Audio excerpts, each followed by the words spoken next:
She got teary now that she not only got rid of herself as the calamitous mage class, she even managed to evolve into an epic rank core class. They were surprised when another screen appeared. Meanwhile, on the plaza, the news that they have killed the world boss Berserk Wild Boar King was announced.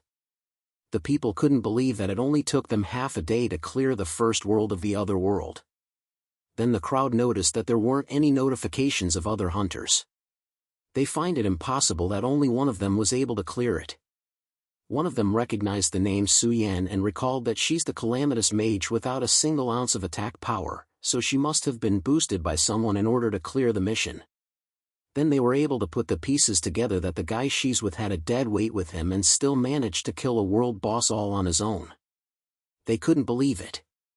A system window appeared and congratulated Yan and Yue for clearing the first world called the Origin of Evil. The second world, the Zombie Siege, has been activated. Hunters are instructed to head to the second world. A red and blue tunnel appeared. The red tunnel leads them towards the second world, while the blue tunnel leads them back to the first world. You decided that it's better to refill their supplies first before going to the second world. He turned his back and made his way towards the blue tunnel. Yan was surprised and asked where he was going. He replied that he's going to meet Yan's sister to get his money. That's when Yan realized that Yue is the mysterious hunter who got the first clear for the hidden dungeon whose name is Zero. At the Linhai City Center, Su family's office building. A woman informed Jinga that there's a call for her. On the other line, Yue spoke that he had completed the task and he'll give her his card details so she could send over the money to him. She replied that she has to verify it first, so she'll just contact him later. Gina scoffed and complained that it's not even a half day and he already dared to say that he completed the mission. She thought that he was a scammer, but Yen burst the door open and exclaimed that she managed to do it. Gina asked if it's true. Yen shared that not only she break through the calamitous body, she also obtained an epic core class, which is Taboo Mage. Gina was delighted. No one in the Su family has ever obtained such a rare hunter class. She assumed that Yen was helped by several people to clear the mission quickly. Jan corrected Gina, saying that only one helped her. Jinga was surprised. She immediately went to her desk. She asked Yen if the person who boosted her was a hunter named Zero. She replied, yes. It was all over the discussion board on the internet. Gina grinned at the idea that both Yen and Zero managed to break the record that hasn't been broken for hundreds of years and are going to be one of the first few individuals to enter the second world. Instantly, Jinga called for a meeting with the board of directors. In order to clear the second world, she planned to recruit Zero to their guild named Misty Rain back to the slums. Mr. Zhang was informed that the hospital had received the payment. They asked him how they may be of service to him. Deep inside, Yue thought of how the people that gave him $400,000 are pretty good at keeping their promises, considering that they sent him the money as soon as he requested it. Yue told the hospital that they should cure his brother.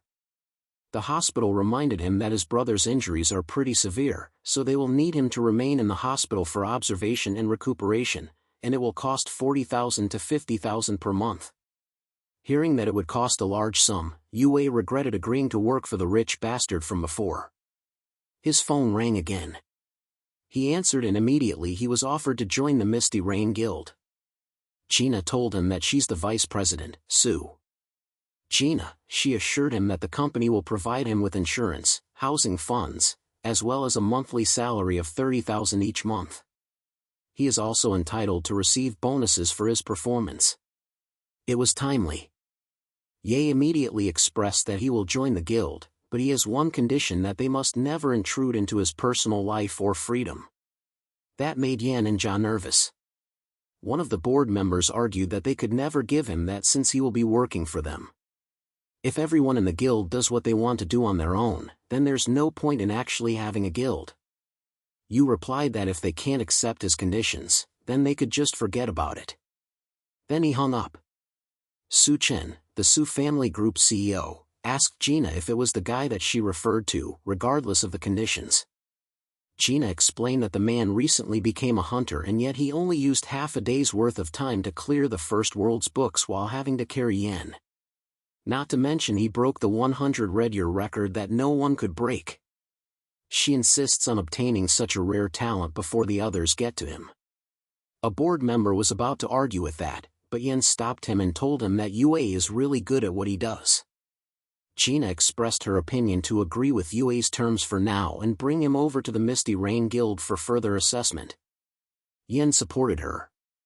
She also echoed what Yue just said, that he won't be completely free and that he will still join in guild activities if they have any need of him or any large-scale activities. Chen agreed, but pointed out that if Yue refuses to listen to them, then he will have to make the decision himself. Meanwhile, Yue stared at his phone while thinking about the Dragon Kingdom's Xening Province Guild. It is the 5th in the ranking.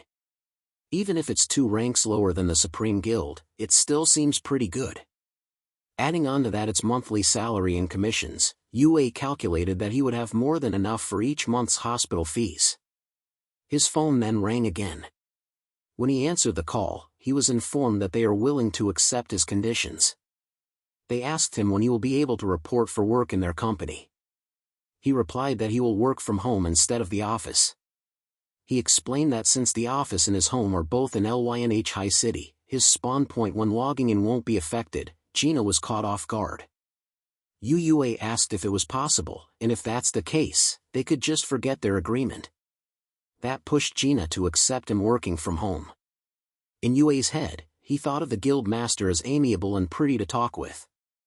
And with his financial issues all settled, he could fully focus on clearing the alternate world. A few moments later, he was prompted to select the world that he would like to enter. The blue tab showed the first world, the origin of nightmares, and the red tab showed the second world, Zombie Siege. And of course, our ever so confident and overpowered MC chose to enter the second world. He entered the portal and reached the other side. The system window appeared and welcomed him. He read the screen. It was a description of the second world. That world was about to face a huge calamity. With the apocalypse nearing, humans that have been exposed to darkness shrouding the city have gradually gone through various mutations. Zombies were about to lay siege to the city. And as the sole survivor of the Nodding City, they were requested to work together with everyone else to protect the city. If not, when the zombies breached the city, there would be nowhere to run.